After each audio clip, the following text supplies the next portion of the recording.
அதாவது பாக்யராஜ் வந்து அது மாபெரும் இழப்பு கலை உலகத்துக்கு. ஏன்னா வருஷத்தில் ஆர்டிஸ்ட், நடிகர், இயக்குனர், மியூசிக் டைரக்டர், ரைட்டர், என்னென்ன சொல்லலாம். அவரை ஒரு சினிமாவுக்கு பின்னாடி இருந்தவர் எப்படி முன்னாடி வந்தாங்க, பெரிய ஆச்சரியம். அப்பெல்லாம் அந்த காலத்துல நாங்கள் சினிமாக்கெல்லாம் ட்ரை பண்ணிட்டு இருக்கும் போதே, சினிமாக்குள்ள எப்படியா நுழையும் போது எல்லாம் போட்டோ எடுத்துன்னு ஒரு ஆஃபீஸுக்காக நடிக்கிறது தான் சுத்திட்டு இருப்போம். ஆனா எங்கேயுமே நமக்கு சான்ஸ் கிடைக்காது, ஏன்னா நம்ம முகம் அப்படிதான் இருக்கும். அப்படி இருக்கும்போது பார்த்தா கிழக்கப்பறையில் படத்துல இவர் ஒரு அசிஸ்டன்ட் அவர் பண்ண பயனாக. அப்புறம் கிழக்கப்பறையில் ஒரு சீன் வருவார், அந்த கோணியை போட்டு போச்சு கட்டிட்டு வருவார். அப்புறம் சிவப்பு ஒரு கேரக்டர் பண்ணார், பாரதிராஜ் சார் தான் தூக்கி விட்டுரு புரிவா அப்படி ஹீரோ ஆயிட்டு.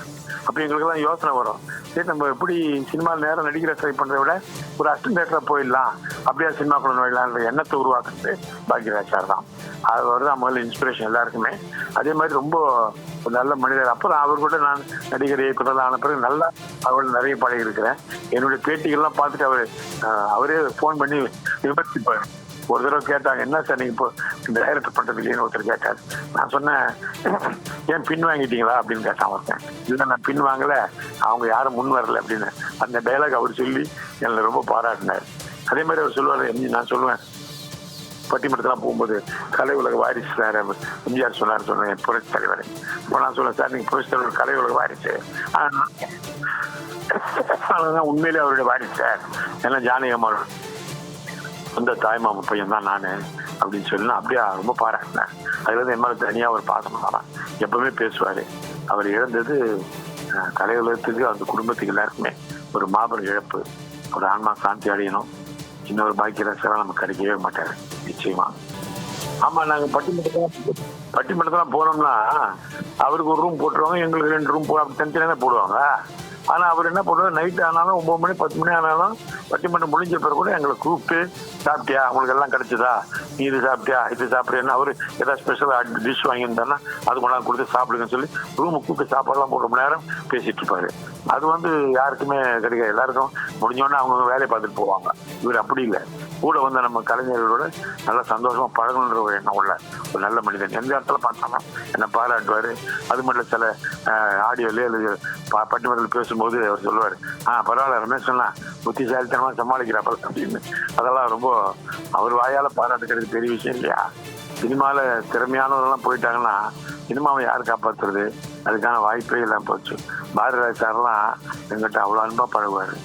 எப்போ பார்த்தாலும் நாங்கள் அந்த யூனியன் நடக்கிறோங்க, இந்த ஸ்ட்ரைக் நடக்கிறதுனாலாம் ஒரே இடத்துல நான், பாரதிராஜ் சார், பாலச்சந்திரன் சார், பெரிய பெரிய டைரக்டர் எல்லாருமே கட்டிக்கலாம்.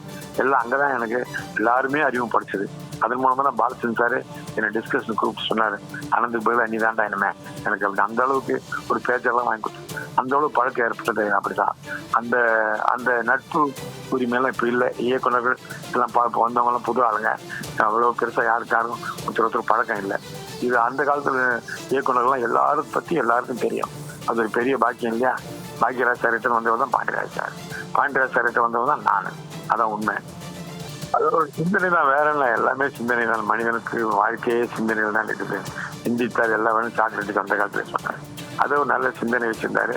அது மட்டும் அவர் பாரதிராஜ் சார் சொல்லுவாரு, பாக்கியம் இருந்தால் எனக்கு எல்லா பிரச்சனையும் இல்லை, எல்லாம் சால்வ் பண்ணும். எந்த இதாக இருந்தாலும் டைலாக் டக்குன்னு ஒரு டைலாக் சொல்றதோ, ஒரு திடீர்னு ஒரு பஞ்ச் எடுத்து சொல்றதோ எல்லாமே அவருக்கு கை வந்த கலை. அவர் உருவாக்குறது தான் நிறைய விஷயங்கள்.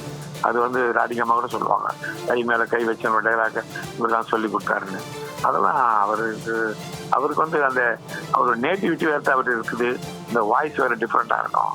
அந்த கோயம்புத்தூர்ல பிறந்தனால அதனால பெண்களுடைய வீக்னஸ், ஆண்களுடைய வீக்னஸ் எல்லாம் அவருக்கு நல்லா தெரியும்.